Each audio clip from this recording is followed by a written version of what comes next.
Penguin Random House Audio presents The Windweaver by Julie Johnson.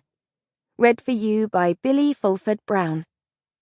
Note to listeners, this program includes a downloadable PDF that contains a map and glossary from the book.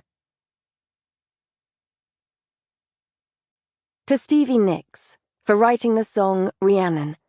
Without its inspiration, Rhya Fleetwood, this book's main character, would not exist. Prologue. The Cull. Anwyvn Song of the Uprising. The age of mortal men began, when iron armies marched north. A reign of faerie turned to ash, with magic blood spilled forth. Hark!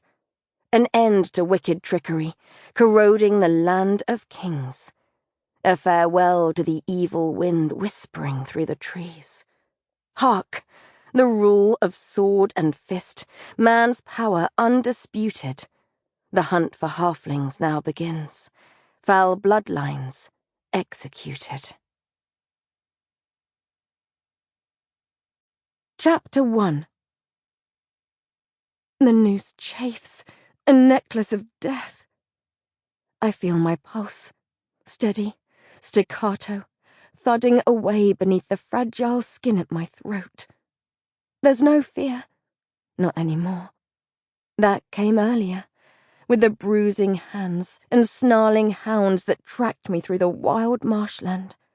And it fled with the sun, slipping over the horizon into crushing darkness. What is it Eli always said? Fear only means you have something left to lose. I have nothing left now. Nothing but my life. And that isn't worth much of anything to anyone. Certainly not to my captors. Wily little bitch, isn't she? A gruff voice barks out a laugh somewhere to my left. Took half our unit to track her down. 12 men. 3 days we spent in that damned bog with wasps and snakes and spiders. Knee-deep in mud and moss and all manner of shit. She nearly slipped our net when we lost the light yesterday. A gob of spit lands on my cheek. Fairy scum. Another voice answers, this one younger and slightly wavering. A new recruit, perhaps, not yet worn out by this endless, bloody game of war the mortal men seem intent on playing. She's so young. Don't let your eyes fool you, boy. Fairy trickery, that is. They mask their true nature with pretty faces and sweet smiles, same as a poisonous flower. In the olden days, they say some of them cast such a glamour, could make you see anything they wanted, march you straight off a cliff, thinking you were skipping through a field of daisies. The younger soldier sucks an inaudible breath. His terror is palpable, even through my blindfold. Don't worry, son. Magic like that hasn't been seen in these parts on nigh on 2 centuries.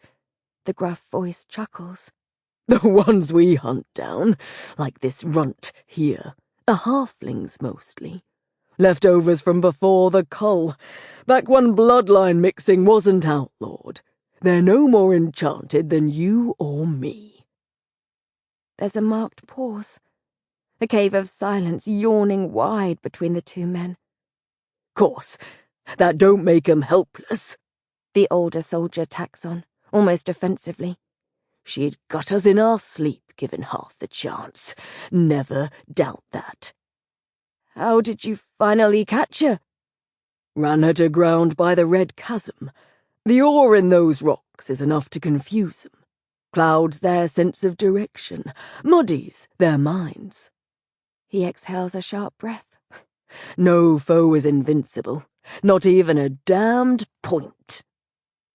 I tense at the slur, binds going tight across my chest, despite my attempts to keep still. Point. The soldiers who've taken me prisoner use the insult often, hissing it at me under their breath when they change watches.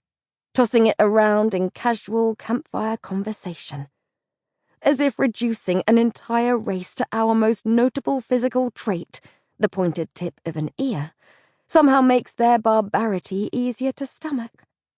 Every time I hear it, something within me snarls in silent rage. A broken beast, itching for retribution that will never be mine. Gods above, grant me vengeance in my next life. Ain't so hard to kill 'em, actually.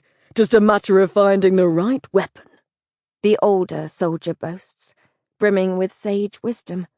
Iron's best, of course, but God's truth. Stick 'em with anything sharp, and the job's done. Points bleed, same as any other beast in the forest. Didn't your pa take you hunting, son? Haven't you ever gutted a doe? No, we... The young soldier shifts from foot to foot, boots crunching dead leaves. We're crofters, sir. Crofters? Yes, sir. We dye the tract by the coast. Iceberries mostly.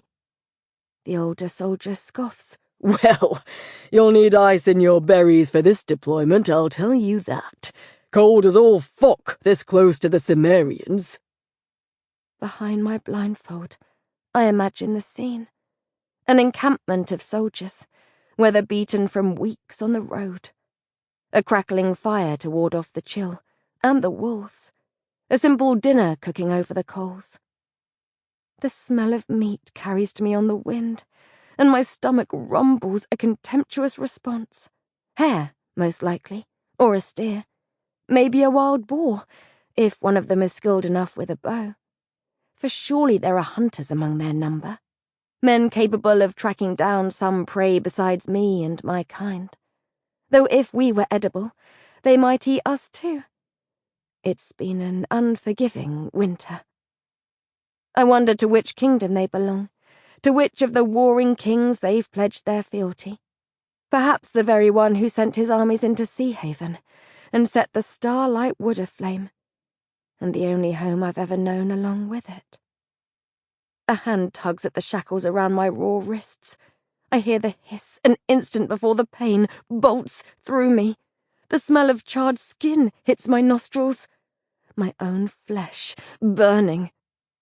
It takes all my self-possession not to cry out, but I will not give these soldiers the satisfaction. Breathing deeply, I press my spine harder against the bark of the tree to which I'm lashed, trying not to lose consciousness. Gods above, it hurts! See how she blisters? The older soldier asks. You'd think I'd taken a blazing log to her. Yes, the youth stammers. I see. The irons stir a ceaseless tide of agony that never recedes, even now, after my wrists are scorched nearly to bone and sinew.